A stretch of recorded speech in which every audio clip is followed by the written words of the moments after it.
All right, so welcome to the deep dive. You know, we like to take your sources and really get into it. Mm-hmm. And today we're going deep on happiness. Ooh, sounds fun. It is going to be fun, I think. We've got this great article from Knowable magazine called Happiness Research Re-Examine What Works. Okay. And we are going to go way beyond those clickbait headlines about what makes you happy Yeah, those drive me crazy. to figure out what the science actually says. Oh, right. Like what really is going on. Exactly. Myth versus reality. Are you ready for this? I am so ready. Let's separate fact from fiction. Okay, so I gotta admit, when I was reading this article, some of the things that I thought were like surefire ways to boost your happiness Yeah, don't really have a lot of scientific backing. that's right. And I was kind of surprised. Yeah, you know what? Psychology's kind of been going through this Yeah. thing called the reproducibility crisis. Hmm.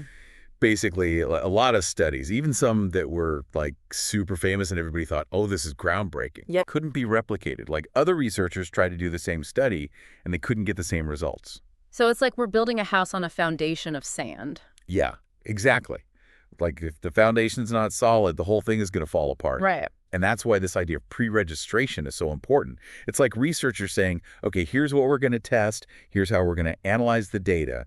But they do it before they even start collecting any data. So it's like setting the rules of the game beforehand Exactly. to make sure everyone's playing fair. Right. Okay, that makes total sense. But let's get to the good stuff, like what actually works. What did this article say actually makes people happier? Well, one of the biggest things and most consistent findings is gratitude. Oh, okay. There were a couple studies mentioned in the article where people were asked to either write about their week or write a gratitude letter to someone. Interesting. And the people who wrote the gratitude letters, they consistently felt more positive. So like count your blessings stuff? Yeah. That actually works. It really seems like it does. But of course, we always need more research to know, like, how long those effects last. Yeah, that's true. But it's promising. Oh, and another interesting thing is being more sociable. Hmm. So there was this study where people had to act extroverted for a whole week, Oh, wow. and they actually felt happier afterwards. I mean, but what if you're like naturally introverted? Wouldn't that just make you miserable? Well, you're right. The study did find that the happiness boost wasn't as big for people who were naturally introverted. So maybe this is good news for the extroverts out there. Right. They're on to something with all that socializing. Yeah, exactly. And us introverts, we'll just stick to our gratitude journals for now. That's a good plan. So what else? Anything else surprising in the research? Well, this one might surprise you. Spending money on other people. Wait, so does that mean like my online shopping habit is good as long as I'm buying stuff for other people? Well, not quite. Okay. I mean, that is a funny thought, though. But the research is more about, like, generosity and giving, not just buying a bunch of stuff. Like, Right. it could be something as simple as buying a friend coffee or donating to, like, a charity you care about. So it's the feeling you get from giving. Right. Exactly. Okay, that makes a lot more sense. So what about smiling? Does just like faking a smile actually make you feel happier? Okay, so that's actually a myth that this article helped bust. Really? Yeah, they tried to replicate that famous study where people held a pen in their teeth to force a smile, Oh, right. and it didn't really work this time. Interesting. But here's a twist. They found that if you mimic a genuine smile, like, you know, if you see someone who's really happy and you copy their expression, Yeah. that actually did seem to improve people's mood. So it's got to be real. You can't just like fake it. Yeah, it seems like our brains can tell the difference between a fake smile and a real one. Fascinating. And that authenticity is key to feeling happier. Okay, so I'll skip the pen trick. But I will try to channel more genuine smiles, I guess. I think that's a good plan.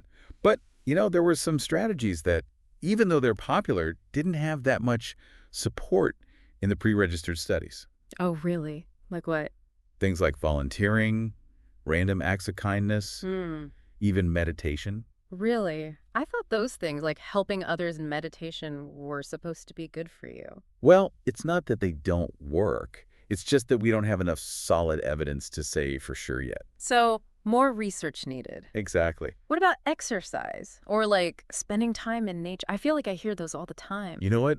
It was interesting. There weren't any pre-registered studies on those in the article at all. Oh, wow. So I guess the jury's still out. Right. And remember, just because we don't have the evidence yet doesn't mean those things aren't helpful. Okay, good, good. It just means we need to do more research.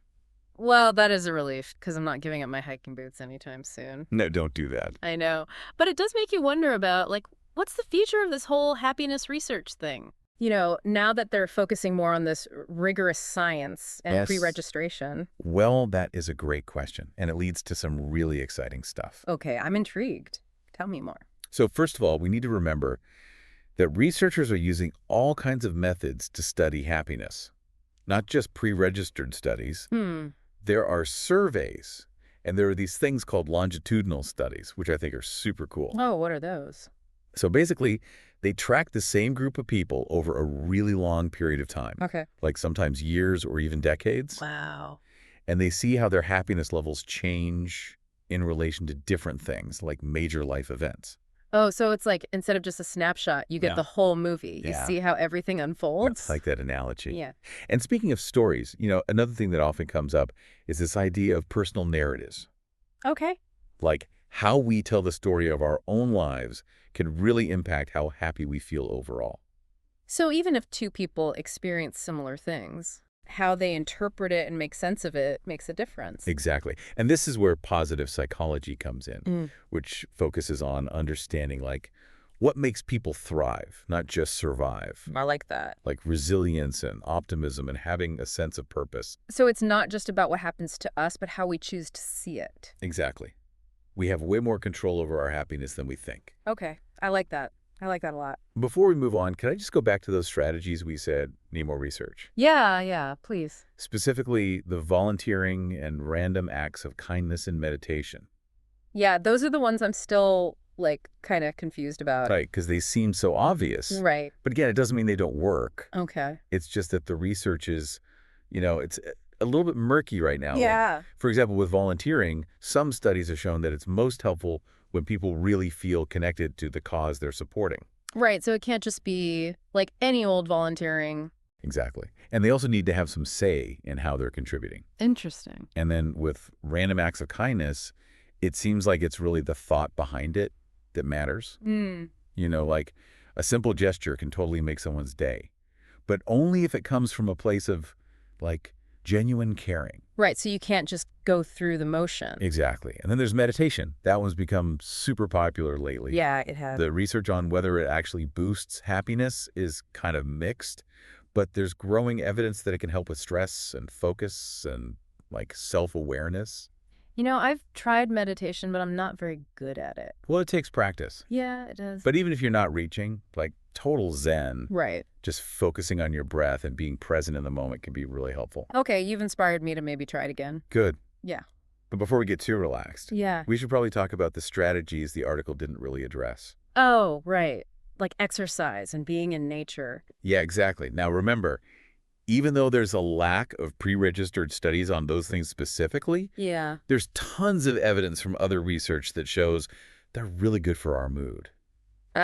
Okay. So don't worry, you can keep those hiking boots. Good. I'm glad to hear that. It's just that, it's harder to design pre-registered studies for those kinds of things. Right.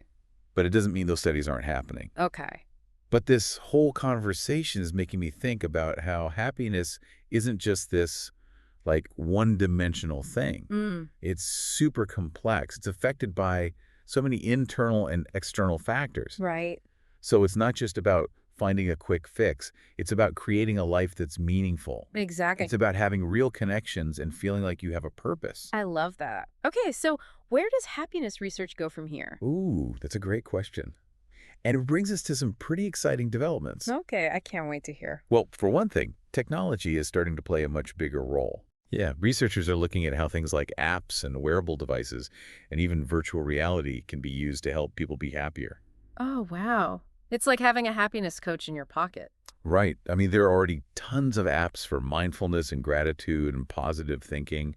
And some researchers are even using virtual reality to create these immersive experiences that can boost your mood. That's so cool. It is pretty cool. But I also wonder, could technology end up being a distraction from happiness? Oh, absolutely. That's a big concern. Yeah. We've all felt that pressure to constantly check our phones and compare ourselves to others online. And that can be a real downer. So it's all about finding that balance. Right. Using technology in a way that helps us, not hurts us. Exactly. Maybe you have certain times of day where you just don't use any tech. or you make a point of having more face-to-face interactions I love that. instead of just texting all the time. Yeah, that's so important. It's easy to forget that sometimes. It is. But, as technology keeps evolving, it's really important that we keep having these conversations Yeah. about how it affects our well-being. Like, how can we design tech that promotes happiness and connection, not isolation? Right. Those are big questions. They are. And there aren't easy answers. But it's crucial that we're thinking about it. Well said. And I think that brings us back to what we were talking about before. Being critical thinkers. Yeah. Not just blindly believing everything we hear about happiness or new technology. Right. We need to question our assumptions and look for real evidence. It's like happiness is not a one-size-fits-all thing. Exactly. And that's what makes it so interesting. And kind of fun, too, right? Right. It's a journey. It's a journey of self-discovery. I love that. And what works for one person might not work for another. Totally.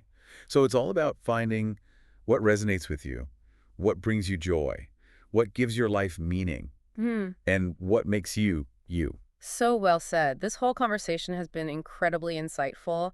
I feel like I'm seeing happiness in a whole new light. You too. It's not just about those fleeting moments of pleasure, but about something much deeper. Right. It's about creating a life that feels truly fulfilling. That's beautiful. And I feel like we could keep talking about this for hours. I could. But I think we need to take a quick break to gather our thoughts. Okay. Sounds good. All right, so when we come back, we'll be diving into what doesn't make us happy and what the future of happiness research holds. I can't wait. Welcome back to the deep dive. Before the break, we were talking about all the cool new stuff happening in happiness research and how it's becoming, way more rigorous. Right. We were getting into how pre-registration is changing the game. Totally. But you mentioned that researchers are using all kinds of methods to study happiness, not just pre-registered studies. Oh, yeah, for sure. Yeah. One really powerful tool is what's called a longitudinal study. And remind me what those are again? So basically, they track the same group of people over a super long time. Oh, right. You said that before. Sometimes for years or even decades. And they look at how their happiness levels change in relation to all sorts of things like major life events, relationships. Feels like getting the whole picture, not just a snapshot in time. Exactly. Like watching a movie unfold instead of just seeing a single frame. I love that. You get to see how the story of their happiness changes over time. Yeah. And speaking of stories, one thing that comes up a lot is the role of personal narratives in happiness. Okay, what do you mean by that? Like how we tell the story of our own lives. Yeah. The good, the bad, what we learned from it all. Oh, interesting. It turns out that can have a huge impact on how happy we feel overall. So even if, two people go through similar experiences, Right. their happiness could be different depending on how they make sense of it all. Exactly. Like, do they focus on the positive or dwell on the negative? And this is where positive psychology comes in. It focuses on understanding what helps people thrive, not just survive. Oh, I like that. Like things like resilience, optimism, having a sense of purpose. So it's about more than just what happens to us. It's about how we choose to respond to it. Exactly. We have way more control over our happiness than we realize. Okay, I like that a lot. But can we go back to those strategies that we said need more research? Oh, yeah, of course. Which ones were you thinking about? Like volunteering, random acts of kindness, meditation. Right. Those are the ones that seem so obvious. Yeah. But the evidence is still kind of murky. Yeah. It doesn't mean they don't work. We just need more research to understand how they work and for whom. Okay, that's fair. Like, for example, with volunteering. Some studies show that it's most beneficial when people feel truly connected to the cause. Right, so it can't just be any random volunteering. Exactly. And they need to feel like they have some choice in how they're contributing. Interesting. And with random acts of kindness, it seems like the intention behind the act really matters. Like, you could do something nice for someone, but if it doesn't come from a place of genuine care, it might not have the same effect. So it's about more than just going through the motion? Yeah, totally. And then meditation. That one's become super popular lately. For sure. But the research on whether it makes people happier is still kind of iffy.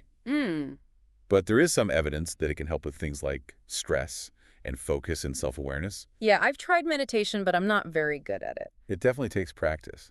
But even if you don't achieve, total zen, Right. just focusing on your breath and being present can be really helpful. Okay, you've convinced me. I'm going to give it another try. Awesome. But before we get too relaxed, we should probably talk about the strategies that the article didn't really address. Oh, right. Like exercise and being in nature. Exactly. And I want to emphasize that even though there aren't a ton of pre-registered studies on those specifically, Yeah. there's a ton of evidence from other research that shows they're really good for us. Okay. Phew.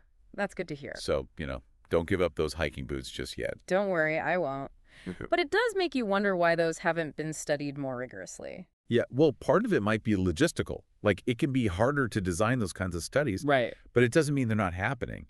There are lots of researchers out there exploring the connection between our physical surroundings, our bodies, and our minds. And this is all making me realize that happiness is way more complicated than we often think. Totally. It's not just one thing. It's like this whole web of internal and external factors. Exactly. Well- It's not about finding a quick fix or a magic bullet. Right. It's Yeah. about creating a life that feels meaningful and fulfilling. I love that. Okay, so where do we go from here? What's the future of happiness research? Oh, that's a great question. And it leads to some really exciting possibilities. Okay, I'm all ears. One area that's getting a lot of attention is the role of technology in promoting well-being. Oh, interesting. Yeah, like researchers are exploring how things like apps, wearable devices, even virtual reality can be used to help people be happier. Oh, wow. It's like having a happiness coach in your pocket, Yeah. right? Right, like Yeah. there are already tons of apps for mindfulness, gratitude, positive thinking, and some researchers are even using virtual reality to create these immersive experiences that can boost your mood. That is so cool. It is pretty cool. But I also wonder, could technology end up becoming a distraction from happiness? Oh, for sure.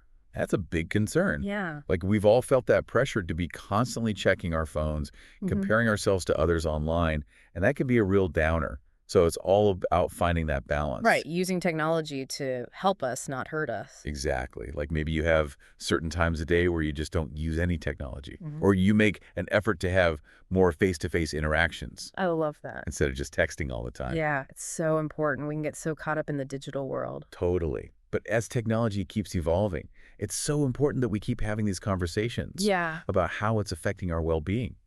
Like how can we design technology that actually promotes happiness and connection, not isolation and comparison? Right, those are big questions. They are. And there aren't easy answers. But it's crucial that we're at least thinking about them. Exactly. And that brings us back to what we were talking about before. Being critical thinkers, Right. not just blindly believing everything we hear about happiness or new technology. Mm-hmm. We need to question our assumptions and look for real evidence. Because at the end of the day, happiness is not a one-size-fits-all formula. Exactly. And that's what makes it so interesting. Right. It's a journey. It's a journey of self-discovery. And what works for one person might not work for another. Totally. So it's all about finding what resonates with you, Yeah. what brings you joy, what gives your life meaning, and what makes you you. So well said. This whole conversation has been so insightful. I feel like I'm seeing happiness in a whole new light. Me too. It's not just about fleeting moments of pleasure, but about something much deeper and more meaningful. Absolutely. It's about creating a life that feels truly fulfilling. And I feel like we could keep talking about this for hours. We totally could. But I think we need to take a quick break to gather our thoughts. Okay. Sounds good. And when we come back, we'll dive into what doesn't make us happy and what the future holds for happiness research. Can't wait. So we're back, and I'm ready to talk more about technology and happiness. Yeah, it's really fascinating to think about, isn't it? It is. It can connect us to so much, give us access to information and resources. And even help us track our mood and well-being, which is kind of cool. Right. It's like having a personal happiness coach in your pocket. I know, right? Yeah. There are so many apps out there now designed for like mindfulness and gratitude and positive thinking. It's amazing. And some researchers are even looking at how virtual reality can be used to create these immersive experiences Yeah. that can like reduce stress and boost happiness. It all sounds so futuristic. It does, doesn't it?